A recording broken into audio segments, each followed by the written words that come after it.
typically your driver, which we have written, whatever this driver is there, it comprises of two parts. One is basically your GPIO number, which I typically call it as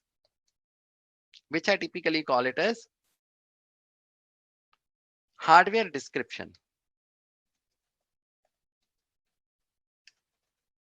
Okay, I call it as a hardware description where you are describing the hardware. And apart from this, you have these operations, GPIO. So the second part is basically you have the operations. So what we have, we basically have the hardware description that LED is connected on this GPIO number, and then we have the operation. So now currently what we have done is this driver has both of these things in a single file or a single place. That means we have tightly coupled hardware description with the operations. And that is what is causing the issues for us. So let's understand it in a more detailed manner. So what we have is our driver, two things, hardware description, operations. So now what is the hardware description? The GPIO number. And operations, I can say turn the LED on or set the LED, get the LED related things. So those are basically operations. Now what do we want? What do we want over here?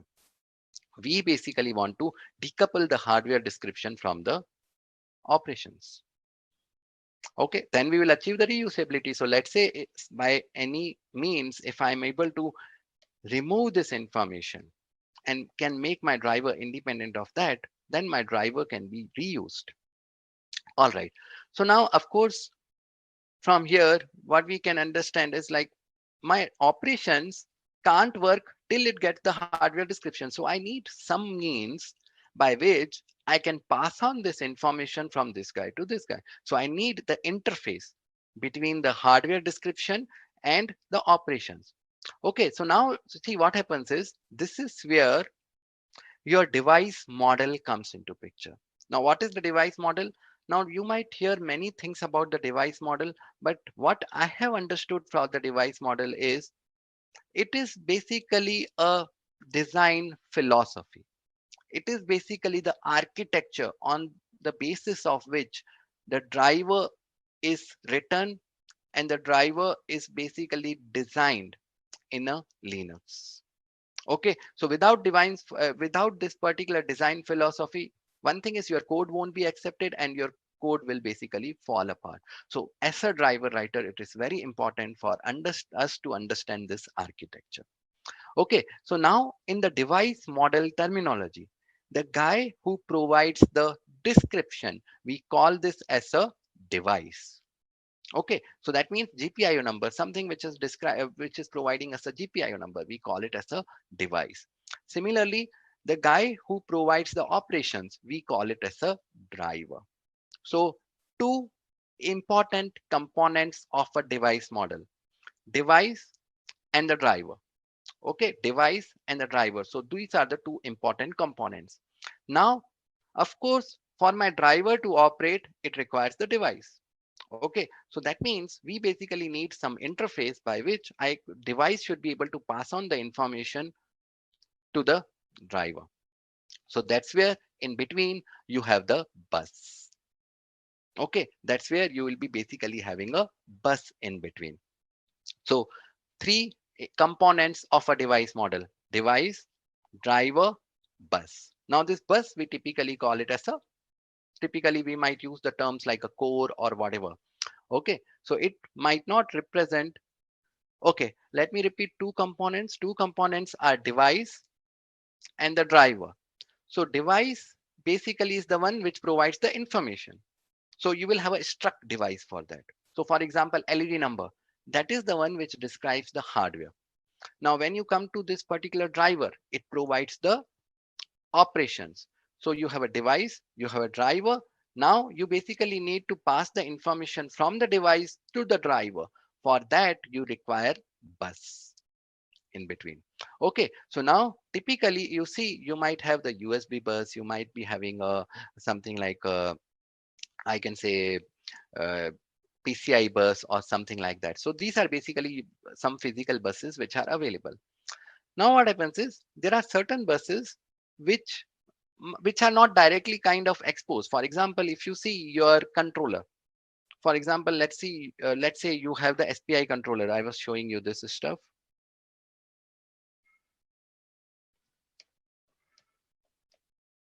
I was telling you this. So now these are basically memory mapped. They are not sitting these registers. So if I want to write a driver for the SPI controller, it is not sitting on any bus internally, probably whatever bus it might have, but there is no physical bus which is like exposed over here. Now all those devices which are basically sitting over here, like which are like a memory map, we kind of write for them a platform driver. Okay, a platform bus. Okay, so this thing applies to the LEDs as well. See, when I say LED is not sitting on any bus. It's just a GPIO pin. So now which driver shall I write for that? Because it's not sitting on the PCI bus, it's not sitting on the USB bus. So now what you need is basically you need to represent the device model. Now for device model, there are always three requirements. You should have a driver, you should have a device, and you should have a bus. So all such devices which don't sit on any physical bus as such, we place them on the virtual platform bus. And accordingly, the device which you will be having, we call it as a platform device, and the driver which we have, we call it as a platform driver over here. So now what happens is there are two guys. Both of these will register with a bus. And as soon as the platform device and driver are available, there will be something called the probe, which gets invoked.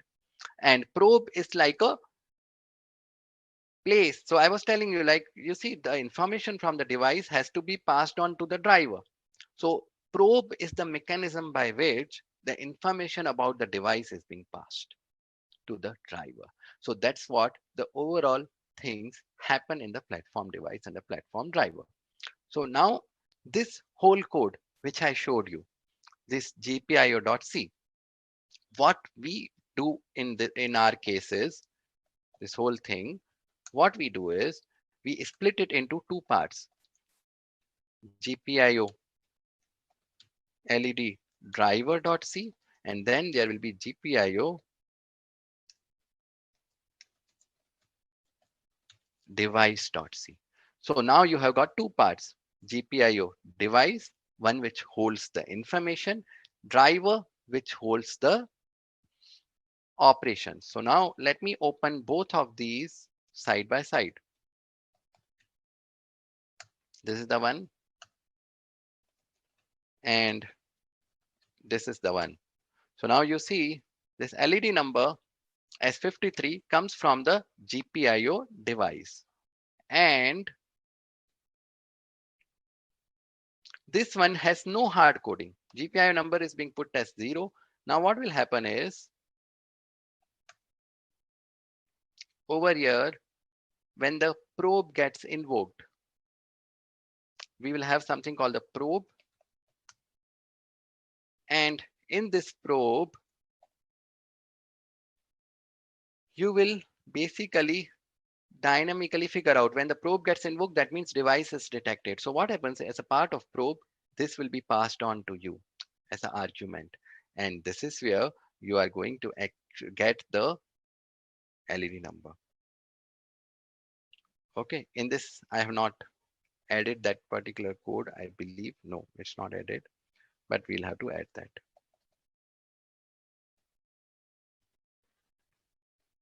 Yeah, I have added it, sorry. So I'm just extracting it here.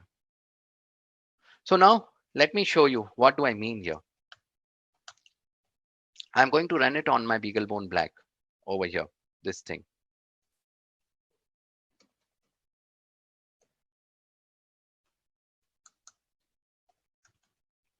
Okay, so first, let me show you a simple driver, gpio.ko.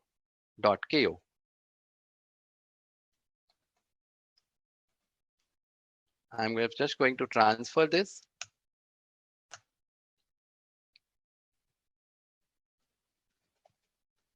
And now what happens is, as soon as basically I do the ints mode, the device file gets created, and I can just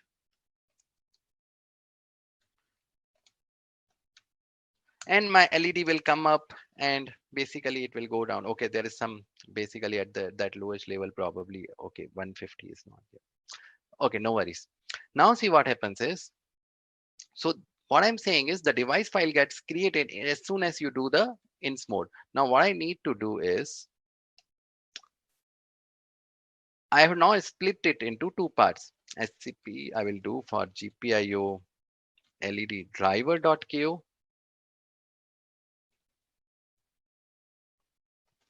Okay, which one is there?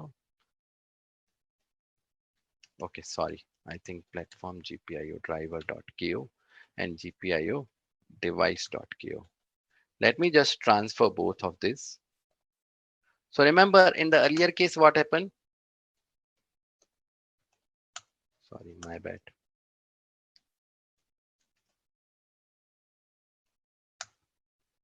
In the earlier case, what happened? As soon as I did the ins mode of GPIO.ko, the device file got created. Now, if I do over here, nothing happens. Okay, I don't get the device file. I don't get the device file. Now, only when I do the ins mode of GPIO device.ko, the device file is created and the probe gets called. So this is what I mean. This is your operations. That means the driver. This one is a device. And they both are being registered with a platform bus. Hope it is making sense to everyone.